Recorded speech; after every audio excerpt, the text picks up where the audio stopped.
November 11th, 2213. 8 years after first contact. 2 years after the signing of the Soul Treaty.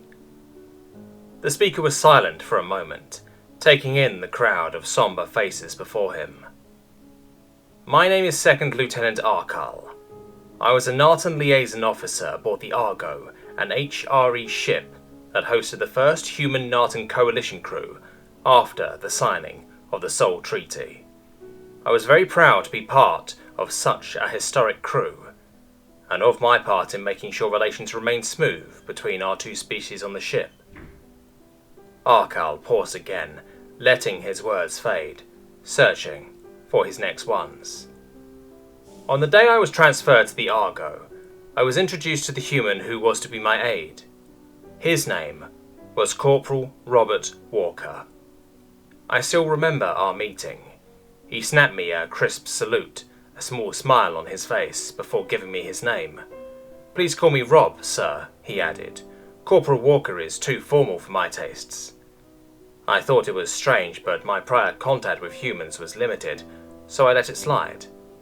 I later learned that this informality was viewed in a poor light by most officers, but Rob was never one to change his behaviour for something as silly as tradition and professionalism. We began working immediately after the introduction, as a small issue had already occurred between our species. A human had tried to greet a Nartan in the Nartan language, but had inadvertently called the Nartan crew member's mother a whore. The situation was quickly cleared up, but it was an omen of things to come on the ship.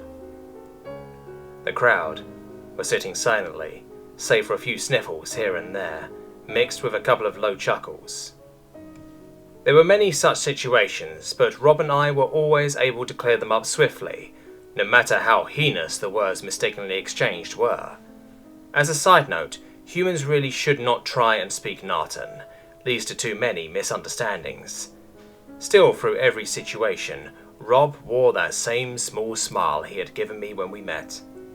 That smile made it seem like Rob was always amused, or that he knew something the rest of us didn't know. Soon, nearly everyone on board the Argo knew our faces. Robert's genial nature endeared him to me, and the crew quickly. I'm fairly certain it even started rubbing off on me towards the end. We became a permanent, friendly fixture on a ship in constant flux.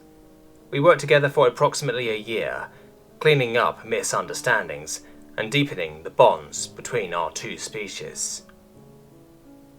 Arkal gripped the podium in front of him, with all four hands, searching for strength to continue. We were on a patrol mission in the Astral 3 system when the incident occurred. Astral 3 is about as backwards as a colony can get, so the other two ships assigned to patrol the system had been transferred to the front to defend against the wretched Confront. The patrol was about as routine as it could be, until our radar detected 3 unknown warp signatures near our position. This was not unheard of, as civilian trade ships will occasionally jump in near patrol ships while lost, looking to ask for directions to the nearest inhabited system. These were no wayward ships. Arkal paused again, seemingly for dramatic effect. In reality, it was to hold back a wave of sadness, of anger, that arose when telling this story. According to reports I read later, a video showing a Confront officer appeared on the main display of the bridge. The 8-eyed Confront spoke a few sentences in their awful, guttural language, translating roughly to "surrender within the next minute," or die. All Rob and I knew was that the onboard emergency protocol had been activated and the Argo was violently rocked by some sort of incoming fire. Immediately, Rob and I grabbed our standard issue plasma weapons and ran towards the bridge. We were stopped halfway there as another Confront hit crushed the hallway in front of us, cutting us off from the bridge. We began running the other way before encountering. Arkal trailed off, and everyone amongst the audience could see the slight tremors racking the Nartan's body. Arkal took a moment to compose himself before continuing. We encountered a small party of Confrants. I stood terrified, not able to cease staring at their segmented, octopedal bodies. Rob, however, fired 5 plasma bolts, immediately rendering the Confrants incapacitated. It was the first time he saved my life that day.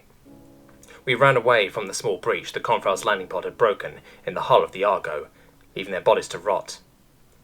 We ran towards the escape pods near the back of the ship, encountering another Confront raiding party and several bands of crew members along the way.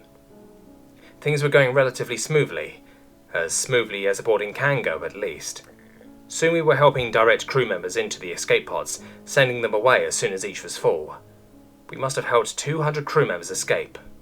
Finally, it was just Rob and I standing in front of the final pod. Our cow drew a shaky breath, trying to steady himself and trying to prevent the dam of tears behind his free eyes from breaking. As we stepped into the escape pod, there was another breach about 50 meters down the hall. Plasma bolts began flying past the front of the pod. Clearly the Confrants were fond of shooting more so than aiming. Rob crouched down and stuck his head outside of the pod before looking back at me. LT, there are a lot of those spider fucks out there. Too many of them. Someone has to hold them off, otherwise we both will be Swiss sailors in about a minute. I tried to protest, but Rob suddenly stood and stepped into the hallway before firing a burst of hot plasma at the borders. I began to move to step into the hallway to stand and fight with Rob. He hit the eject button. The door slammed shut. I was a step away when they closed, a step away from the man I had worked so closely with for the past year. He took a second to look at me through the escape pod window. He flashed that signature smile at me, before turning to face the enemy, armed with a single plasma weapon and a smile. That was the second time he saved my life that day. Our cow stopped speaking. A tear rolled down his face. In the audience, tears were flowing freely, and soft sobs could be heard. The next speaker, believing Arkal finished, began walking towards the podium. Arkal held up a hand, stopping her, indicating he was not finished. There is a common human saying that I'm sure you've all heard. Everybody lives two lives. Your first life ends when you die. The second, when your name is spoken for the last time. I never understood why they said this until recently. Rob, I promise you, as long as I and the survivors of the Argo live, your second life will never end. May you rest in peace. Thank you. Arkal stood at the podium for a moment, taking in the crowd, before walking away from the podium and off stage. Tears began flowing freely from his eyes. As he walked backstage, he began to let out the sobs he had been holding in for the duration of the eulogy. He looked up to see the picture of Rob hanging in the back of the hall. Rob was still wearing that damn smile, just as he had in life, and as he would in their memories, eternally.